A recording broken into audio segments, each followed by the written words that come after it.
আমাদের মা সাবেক 3বারের প্রধানমন্ত্রী বেগম খালেদা জিয়া আজ সকাল 6 ঘটিকার সময় এপার্কের হাসপাতালে ইন্তেকাল ফরমাইয়াছেন। আমাদের ম্যাডাম গণতন্ত্র মাতা ছিলেন, বাংলাদেশে একটি প্রতীক ছিলেন এবং শুধু বিএনপির নেত্রী না, উনি বাংলাদেশের সর্বদলের নেত্রী ছিলেন। আজ আল্লাহ ওনাকে নিয়ে গেছেন এবং আমরা তো আর এমন নেত্রী পাবো না।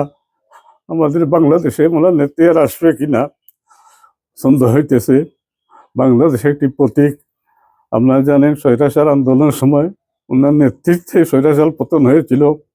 আমাদের নেত্রীকে মারার জন্য আমি বেসিক সরকার আওয়ামী লীগের শেখ হাসিনাকে দায়ী করব।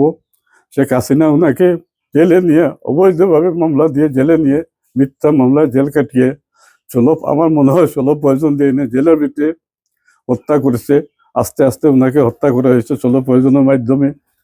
আপনারা জানেন উনি জেলে থাকা অবস্থায় বারবার এই হাসিনা সরকারের কাছে আবেদন করেছিলেন ওনাকে বিদেশ চিকিৎসা নেওয়ার জন্য, কিন্তু এই হত্যার উদ্দেশ্যে ওনাকে বিদেশে পাঠানো হয় নাই। ওনাকে চিকিৎসা শেষ সময় দেওয়া হইতো, হয়তো আমাদের মাথায় মারা হইতেন না। ওনার চিকিৎসা না পাইয়া উনি মারা গেছেন। এর জন্য সম্পূর্ণ দায়ী এই শেখ হাসিনা। যেহেতু কোনো মামলা করতে হয় যে আমি বাদী হয়ে এই শেখ হাসিনার ভিতরে আমাদের মাথারে হত্যার জন্য আমি মামলা করব, প্রয়োজন হলে আমি হাসিনার বিরুদ্ধে মামলা করব, স্বরাষ্ট্রমন্ত্রীর বিরুদ্ধে মামলা করব, আইনমন্ত্রীর বিরুদ্ধে মামলা করব। আমাদের মাতাকে হত্যার একমাত্র আওয়ামী লীগ সরকারই করে গেছে। ওনাকে প্রয়োজনের মাধ্যমে হত্যা করা হয়েছে। উনি ধীরে ধীরে অসুস্থ হয়ে মারা যান। আমি আল্লাহর দরবারে এই আহ্বান করবো, আল্লাহ যেন ওনাকে জান্নাতবাসী করেন এবং সুক্ত ওনার যে ফ্যামিলি আছে, ওনার যে পুরো বাংলাদেশে তো ওনার জন্য সুখাহত। আজকে ভাষায় বলার মতো না, তখন কি অবস্থা হয়েছিল ম্যাডামের খবর পাওয়ার পরে ভাষা প্রকাশ করতে পারবো না কি অবস্থা হয়েছিল।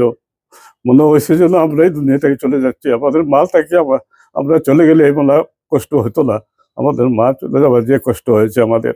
বোধহয় আর কোনো নেত্রী দেশে আসবে না, একমাত্র বেগম খালেদা জিয়ার মতো এমন সর্বদলীয় নেত্রী যাকে বলা হয়, এমন নেত্রী আর বাংলাদেশে আসবে না আমার মনে হয়।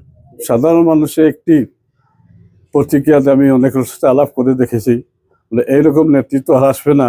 বিএনপির অনেক ক্ষতি হয়ে গেল ম্যাডাম খালেদা জিয়া ইলেকশন আগ মুহূর্তে ইন্তেকাল করায়, বিএনপির অনেক ক্ষতি হয়ে গেল।